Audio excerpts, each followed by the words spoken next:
कभी खाली नहीं जाता है, हमेशा कुछ न कुछ देकर जाता है समय। क्या देकर जाता है?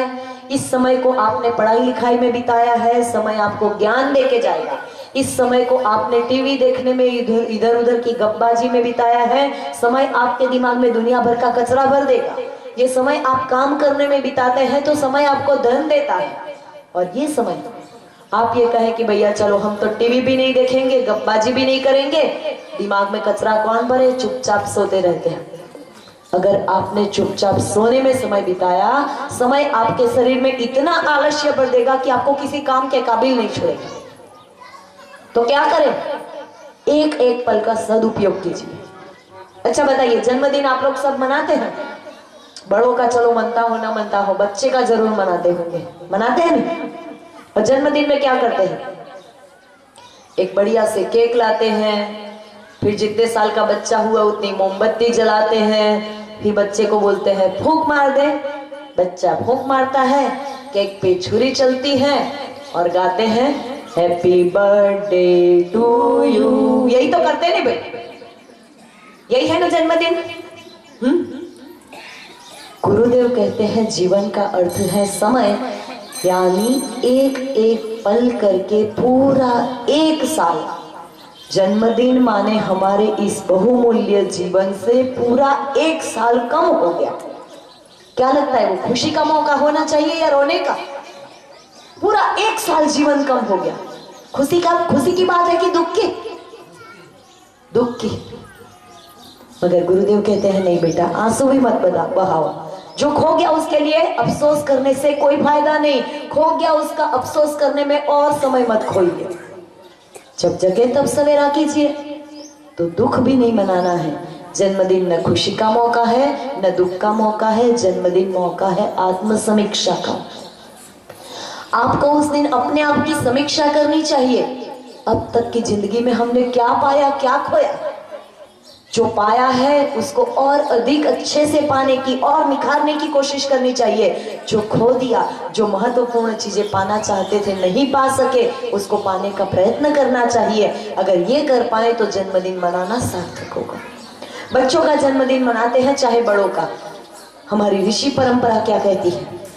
अंग्रेजी परंपरा के हिसाब से तो हम मोमबत्ती को फूंक मार के बुझा देते हैं, वहां हमारी परंपरा कहती है जितनी आपकी उम्र है उतने दिए जलाए। 25 साल तक तो उतने दिए जलाते हैं, 25 से ऊपर हो गए तो 5 दीपक प्रतीक के रूप में जलाते हैं। दीपक जला के जन्मदिन मनाते हैं, आने वाली जिंदगी में रोशनी फैलने के भाव के साथ जन्मदिन मनाते हैं। और हम फूंक मार के अंधेरा करते हैं।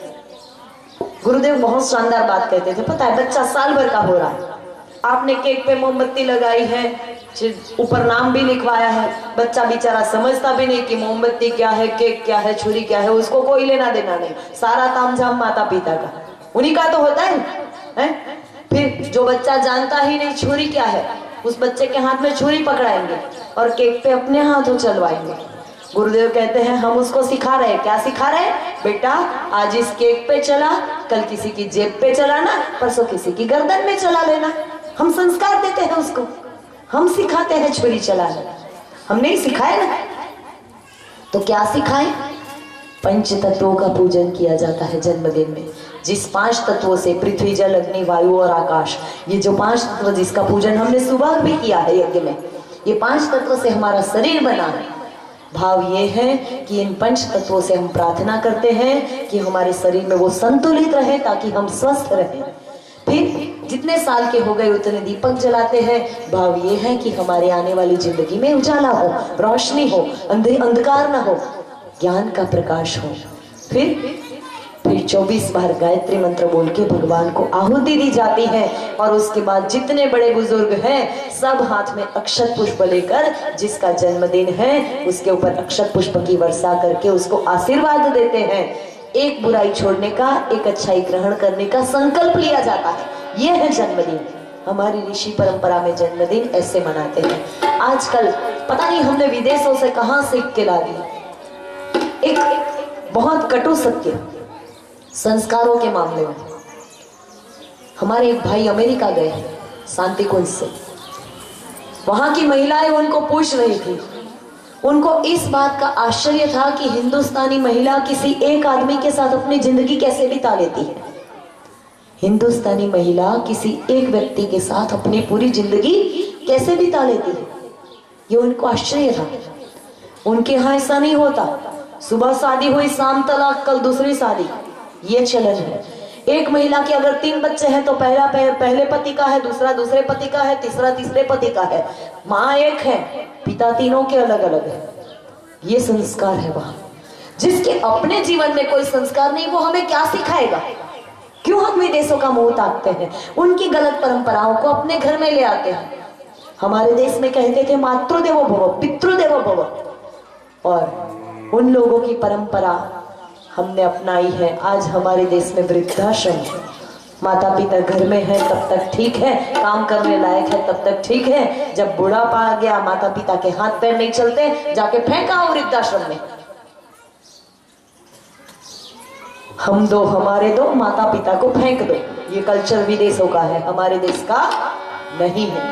हमारे यहाँ तो मातृदेवो भव, पितृदेवो भव।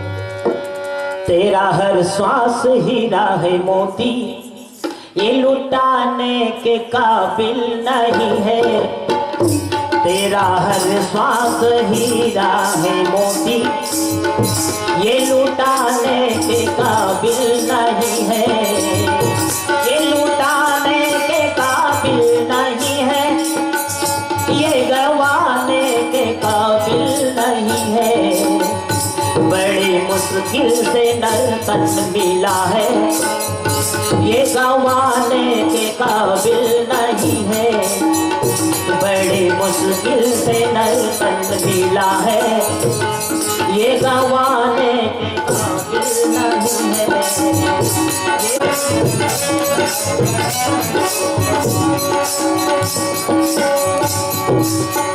पशु जीते जिसे सेवा करे, मरने के बाद भी काम आए।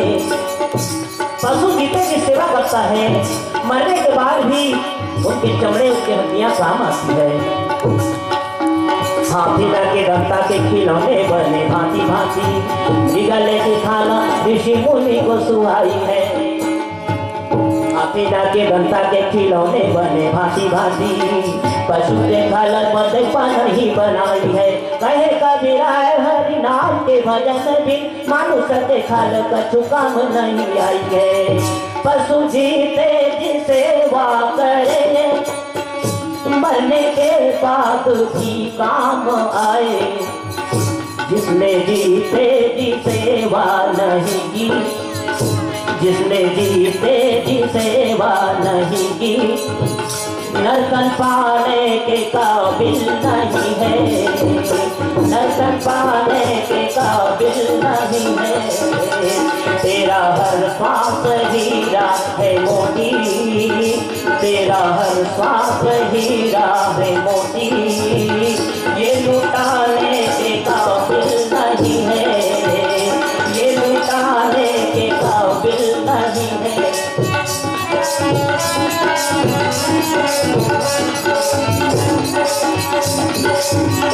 गई जवानी बुढ़ापा जो आया, सबको लगने लगा तू पर आया। सबके पक्का भाग थे, मैंने के पक्का नहीं भाग। गई जवानी बुढ़ापा जो आया, सबको लगने लगा तू पर आया। नाती पंथी कहे मर जा बूढ़ा, नाती पंथी कहे मर जा बूढ़ा। तू कमाने के काबिल नहीं है, तू कमाने के काबिल नहीं है। नाती पंथी कहे मर जा बूढ़ा, तू कमाने के काबिल नहीं है। तू कमाने के काबिल नहीं है। तेरा हर श्वास हीरा है मोती, ये लुटाने के काबिल नहीं है। ये लुटाने के काबिल नहीं है। मोती लुटाने के काबिल नहीं। इतनी अनमोल ये जिंदगी, और हम यूं ही बर्बाद करते हैं। किस लिए? इस संसार की विषय वासना के लिए, इस संसार की मौज मस्ती के लिए। यही तो वजह है ना भाई, और क्या। एक आदमी कहीं जा रहा था, रास्ते में जंगल पड़ा, जंगल से जा रहा है, अचानक हाथी के चिंगाड़ने की आवाज आई। हाथी की आवाज सुन के घबराया, अरे बाप रे हाथी, चलो भागो। जान बचा के भागा है, भागते भागते पैर फिसला, खाई से बचा तो कुएं में गिरा। अब कुएं की दीवार से एक पीपल का पेड़ निकला, उसकी डाल उसके हाथ में आ गई, डाल पकड़ के लटक गया। नीचे नजर की तो कुएं में पानी तो है नहीं, ऊपर से अंदर एक मगरमच्छ है, मुंह खोल के बैठा है तैयार, कब ये टपके कब मैं निकल जाऊं। चीख निकल गई। हाथी से बचा, काल से बचा तो मौत के मुख में गिरा गया। चीख निकलना स्वाभाविक था। हे राम करके जैसे ही चीख मारता है तो क्या देखता है, ऊपर मधुमक्खी का छत्ता है और उसमें शहद भरा है, टपक रहा है। इसका हे राम करके चिल्लाना और ऊपर से शहद की बूंद उसके मुख में आना एक साथ हो गया। अब तो वो हाथी को भी भूल गया और मगरमच्छ को भी भूल गया, पर आराम से जिभ बाहर निकाल के शहद चाट रहा है। दो चूहे, एक काला एक सफेद, उस डाल को कुतर रहे, मगर वो आदमी उससे टोटल बेखबर, उसे होश ही नहीं है इस बात का। और एक समय ऐसा आता है जब वो चूहे उस डाल को कुतर डालते हैं, वो आदमी कुएं में गिरकर मगर का ग्रास बन जाता है। कौन है वो आदमी? बोले हमारी आपकी सबकी कहानी है। काल पीछे पड़ा है, मृत्यु प्रतीक्षा में बैठी है, और दिन और रात रूपी दो चूहे, एक सफेद एक काला है नहीं, दिन सफेद चूहा है, रात काला चूहा है। दिन और रात रूपी एक काला एक सफेद दोनों चूहे हमारी इस जीवन रूपी डाल को निरंतर कुतर रहे हैं, मगर हम हैं कि संसार रूपी रस, संसार के रस रूपी शहद चाटने में हम इतने व्यस्त हैं कि हमें कुछ दिखाई नहीं देता। कब जगेंगे हम? काल का बुलावा आ जाएगा तब भी नहीं जग पाएंगे। अगर यही रफ्तार रही तो जीवन भर अगर जो प्रभु नाम स्मरण नहीं किया तो ध्यान रखना मरते समय भी याद नहीं आएगा। जिंदगी भर जो किया है अंतिम सांसों में भी वही याद आएगा। एक सेठ जी बहुत कंजूस, अपने इलाज के लिए या खाने पीने में भी कंजूसी करते हैं, बहुत पैसा जोड़ लिया, सामान्य से सेठ भी बन गया, मगर कंजूसी की आदत नहीं छूटी और अपने इलाज में खर्च नहीं करने, पैसा बचाना, खाने पीने में बचाना, बहुत कंजूसी करते करते इलाज के अभाव में बीमार पड़ गया। बहुत ज्यादा तेज बीमारी हुई और मृत्यु की सैया पे सोया है। अब तो आवाज भी नहीं निकल रही है, बोलने जाता है तो पता नहीं क्या क्या अटपटा कुछ बोल सकता है, पूरे शब्द भी मुंह से नहीं निकल रहे। सेठ जी मरण पथारी पे लेटे हैं, बच्चे उसके आजू बाजू चारों ओर खड़े हैं। सेठ जी का ध्यान गया, दरवाजे के पास गैया का बछड़ा झाड़ू को चबा रहा है। अब सेठ जी बोल तो पा नहीं रहे हैं, टूटे फूटे शब्दों में बछड़ा झाड़ू कर रहे। बच्चे समझ नहीं पाए सेठ जी क्या बोलते हैं। वैद्य जी को बुलाया, वैद्य जी को बोलते हैं कुछ ऐसा इलाज करो, पिताजी कुछ कहना चाहते हैं, कुछ भी करो मगर 10 मिनट के लिए उनकी जबान लौटा दो। मात्र 10 मिनट के लिए वो अपनी बात कह सके उतना उनको समय दे दो। न जाने कौन कौन सी दवाइयां लाई गई, 1000-1200 रुपया खर्चा किया गया और सेठ जी की जबान कुछ पल के लिए लौट आई, मगर जैसे ही जबान लौटी, जैसे ही बोलने की शक्ति आई, सेठ जी बोलते हैं मूर्खों कब से बोल रहा हूँ, वो बछड़ा झाड़ू खा रहा है। और बछड़ा झाड़ू करते करते सेठ जी का राम नाम सत्य हो गया। जिंदगी भर भगवान का नाम नहीं लिया है, लिख के रखिए, अंतिम समय भी याद नहीं आएगा। तो क्या करें? आज से जपना शुरू कीजिए, आज से जपना शुरू किए। घर का काम छोड़ के, घर का काम छोड़ने की उसमें आवश्यकता ही नहीं है। घर का काम क्यों नहीं छोड़ेंगे? क्योंकि घर का काम छोड़ा तब तो वन में जाके बैठना पड़ेगा ना भाई। हम गृहस्थी हैं भाई, घर का काम छोड़ के नहीं कर सकते, तो कैसे करें? एक माँ से पूछिए वो कैसे करती है।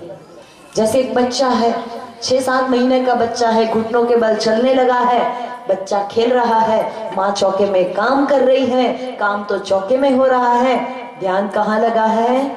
बच्चे की तरफ लगा रहता है नहीं भाई? खेल रहा है, कुछ उल्टा सीधा तो नहीं कर रहा है, पानी में तो नहीं चले जाएगा, गिर तो नहीं गया है, मिट्टी तो नहीं खा रहा है, काम उसका चौके में चल रहा है, ध्यान पूरे समय बच्चे में है। रहता है नहीं रहता है? रहता है। आप अपने संसार का हर काम कीजिए, अपने जीवन का हर दायित्व निभाइए, अपने हृदय को सिर्फ परमात्मा के चरणों में छोड़ दीजिए, वो हमेशा साथ है आपके। अगर इस तरीके से भक्ति करना सीख लिया, कभी माला लेके बैठने की भी आवश्यकता नहीं, पर ऐसा हम कर पाए तब। इसीलिए कहा है जल कमलवत रहिए, पानी में जैसे कमल रहता है। आपके यहाँ तालाब में हमने देखा सुबह जाते समय ढेर सारे कमल के वो हैं। कमल तो हमको एक भी खिला हुआ नहीं दिखा, मगर उसके पत्ते बहुत सारे हैं पानी के ऊपर। आप सब देखते होंगे आते जाते रोज। क्या विशेषता है कमल के पत्ते की?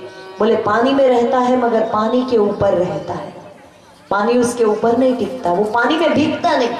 कभी बरसात के दिनों में मान लीजिए पानी उसके ऊपर चले भी गया, उसकी पत्ती के ऊपर, तो वो मोती की तरह पूरी बूंद वैसी की वैसी चमकती रहती है। हल्की सी हवाई पानी दौड़ के वापस तालाब में मिल जाएगा और कमल का पत्ता सूखा का सूखा। दिन रात पानी में रहते हुए भी जैसे कमल के पत्ते रहते हैं, उसी तरीके से हम दिन रात संसार में रहें, मगर ये संसार हमारे अंदर ना आने पाए। हम तो संसार में रहे, संसार हमारे अंदर ना रहे तो हम परमात्मा के प्यारे बन जाएंगे, वरना और कोई इलाज नहीं है कि भगवान आपको मिल जाए। भगवान को पाने के लिए माला लेके बैठना, भगवान को पाने के लिए वन में जाना, भगवान को पाने के लिए संसार छोड़ना आवश्यक नहीं है।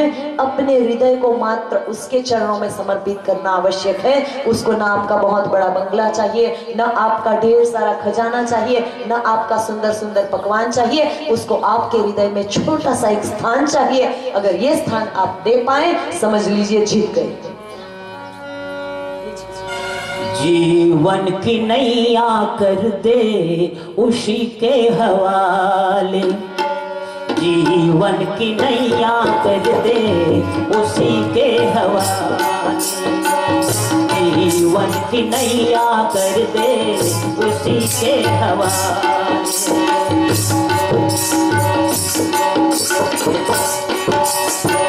चाहे जैसे राखेंगे वो, चाहे जैसे राखेंगे वो, तुमको संभाले जग रखवाले। जीवन की नैया कर दे उसी के हवाले।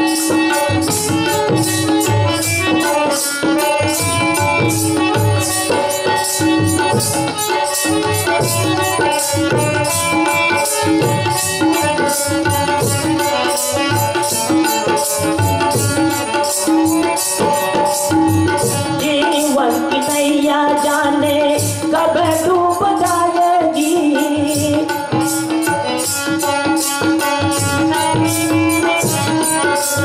सोचा समझा काम तेरे धरी रह जाएगी।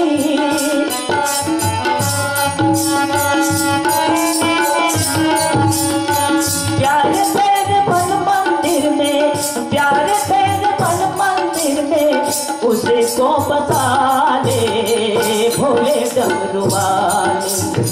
जीवन की नैया कर दे प्रभु के हवाले, जीवन की नैया कर दे उसी के हवाले। चाहे जैसे राखेंगे वो, चाहे जैसे राखेंगे वो, तुमको संभाले जग रखवाले। जीवन की नैया कर दे उसी के हवाले।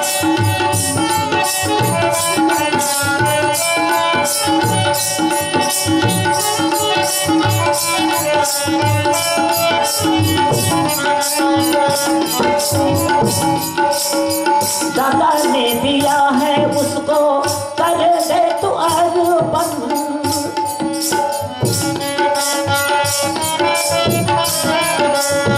दादा ने दिया है उसको कर दे तू अर्पण।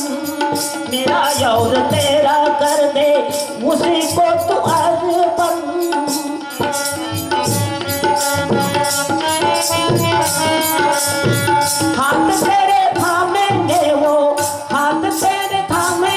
वो शिव डमरू वाले शिव